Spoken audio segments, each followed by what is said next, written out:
Hello,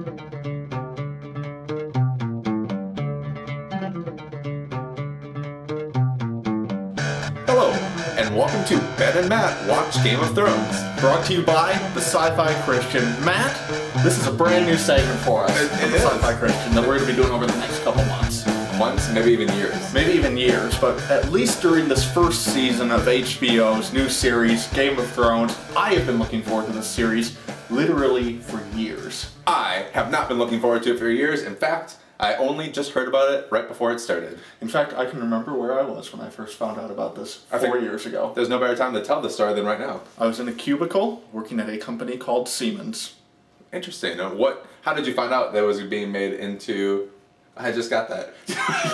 How did you find out that... It's a real company, though, and I actually worked there. I believe you. Yes. How did you find out about it so long ago? Because, I mean, I follow entertainment news pretty good, and this was not even on my radar. George R. R. Martin put up on his blog that HBO had optioned the series, or the books, to be made into a series. At the time, there was no guarantee that anything was ever going to be filmed. They were exploring the possibility, and it was looking like it was going to be a pretty big long shot. Yet here we are, just over 4 years later, and we've seen 2 episodes. Wow. So the reason we're doing this after the second episode is because we didn't know we were going to do this after the pilot. In fact, we didn't even know if I'd have capability of watching it, and here I do. We found a way. We found a way. So, Ben, you want to talk a little bit about the pilot before we talk about episode 2? Yeah, I mean, the pilot, called Winter is Coming. Winter is Coming. Which is a great title, and those are the house words for House Stark. Did you know that every house in the series has their own words? So we have House Stark, Winter is Coming.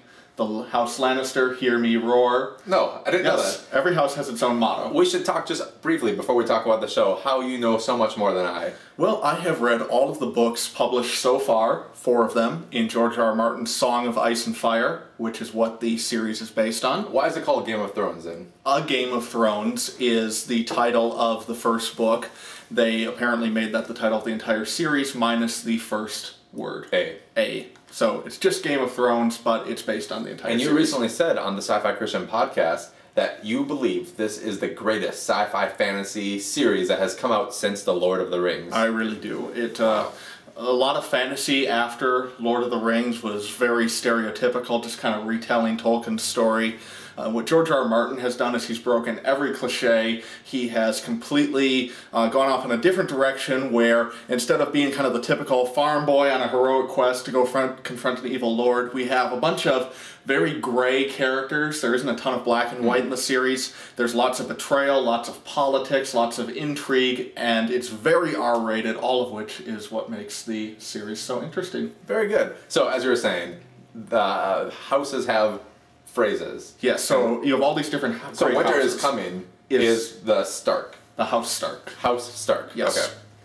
And so, anyway, what you have in this series, for those of you who haven't seen it yet, is you have all these great houses, and it's about the different politics going on between them, and eventually, though I won't say what happens, but as you can imagine, there's going to be a great deal of drama taking place between these noble houses. These videos are going to have some spoilers, so let's just say in episode 2, the king did say, I don't know when, but a war is coming. Yeah, so maybe we should just start with the pilot. So in the pilot, Winter is Coming, what we find out is we're introduced, well, in the very first scene, we see the Night's Watch, which are a band of various members of different houses, and also people who aren't even nobles at all, who are guarded with protecting the land beyond the wall. There's a giant ice wall at the northern part of this country, and then there's this wild, unsettled land beyond that, and the Night's Watch is guarded with protecting the 7 kingdoms from what lies beyond the wall. And what lies beyond the wall, what I've learned from the show and from you, Ben, is thousands of years ago there was something called the White Walkers, or in the book they were called the Others. Yes. But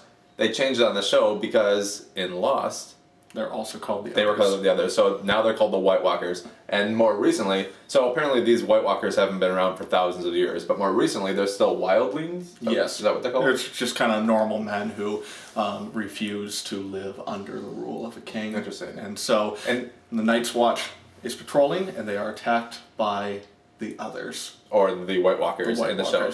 So, Ben, let's give a little bit of commentary on this, because I'm watching this for the first time, and as you Sci-Fi Christian listeners might know, I don't really like graphicness in general, violence, nudity, that kind of thing. You do have trouble with that.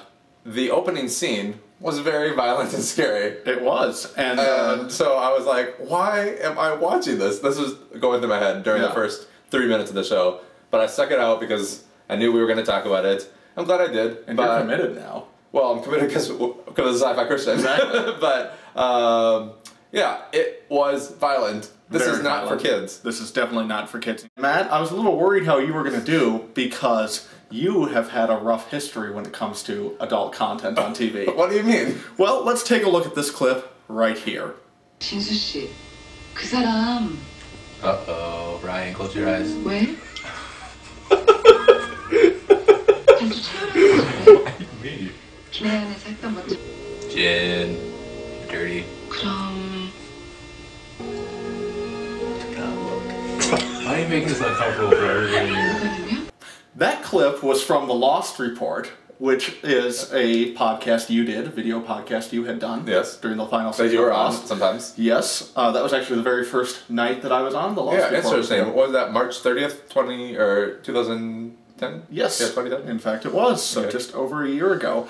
And you had a little bit of trouble, so I was unsure how you were going to do with watching Game of Thrones. Yeah, because in that episode, which was called The Package, we just saw Sun in her bra, and that was bad enough. That was bad enough. How are you going to do with this content, Matt? I mean, I'm gonna do my best, and if I think it's going too far, then at some point I'll have to shut your eyes a bit. Shut my eyes, and not add much to the video. Okay. No, I'm just kidding. So, quick summary, because we're only in the first scene of the pilot episode. Yes. Let me run through the first 2 episodes briefly.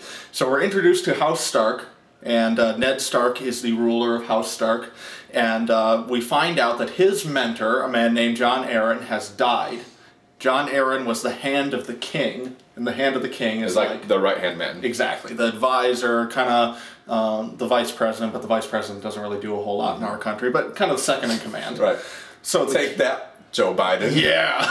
So King Robert Baratheon is a former friend of Ned Stark's, and he rides to Winterfell, which is Stark's castle, and asks Ned Stark to be the new Hand of the King. Nice. And Stark accepts because, as he finds out, Jon Arryn's death may not have been quite as accidental and natural as it originally seemed. May not have been. In fact, it may have been somebody who's closer than they appear. Yes, we suspect that it is, in fact, the work of House Lannister.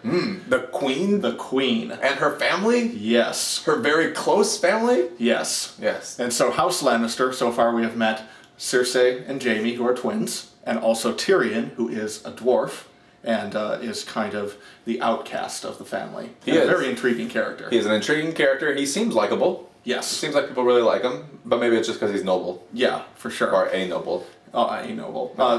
Tyrion is a great character. You never quite know where he's going to land. Throughout the books, that's the whole thing, is you're never quite sure where his loyalties lie. Very complex So now, character.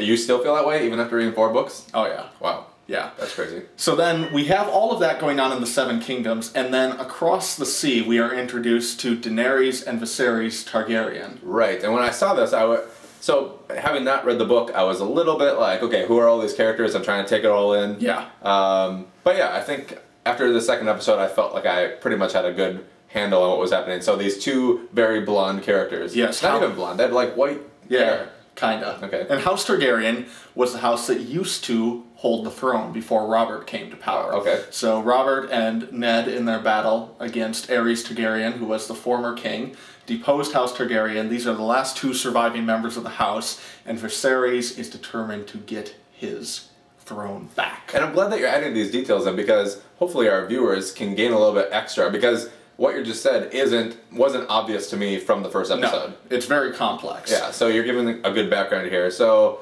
again, that family also has an interesting relationship together. You told me something off camera that the families tend to intermarry in this world? Yes, well, not all the families, but House Targaryen, when they held the throne, always married brother to sister to preserve their noble blood. So this brother and sister, although they don't appear to be together, the brother has some creepiness happening with his sister. He's a fairly creepy guy. Yeah. Anyway, but it's kind of a moot point because he sells his sister to Khal Drogo. Khal Drogo from the Horse People? The Horse Lords, also called the Dothraki. Okay.